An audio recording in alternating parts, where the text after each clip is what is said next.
এবার এবার দুইজনে এক পাশে বসাই দিন। যে হ্যান্ডকাপ সেটি কিন্তু পরানো হচ্ছে।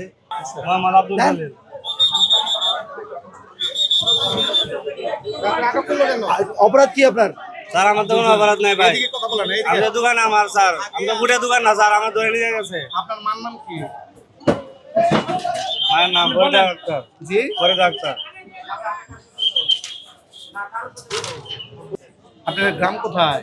থানা আপনার জেলা নেত্রকোনা। এখানে থাকেন কোথায়? এখানে থাকি লালবাগ, আপনার রিক্সা বর্ডার ভিতরে। এটা তো কলমটা নেন, লালবাগ, কলমটা নেন ভাই। আজিজল্যান্ড।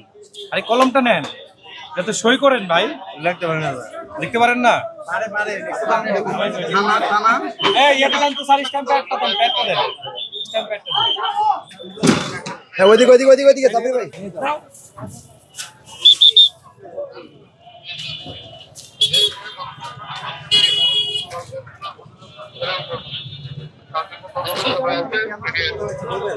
স্যার আমাদের দোকান স্যার, আমাদের বুড়া দোকান না স্যার, তারপর আমার গ্রেপ্তার করলো কেন?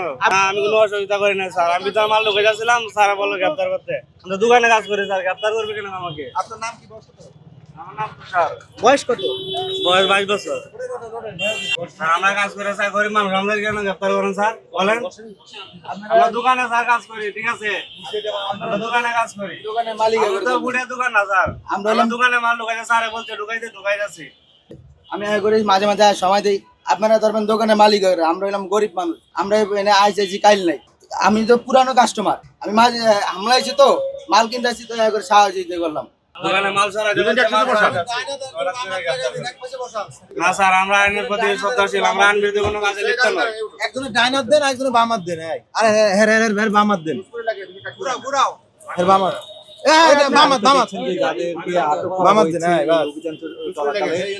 এবার দুইজনে এক পাশে বসাই দিন।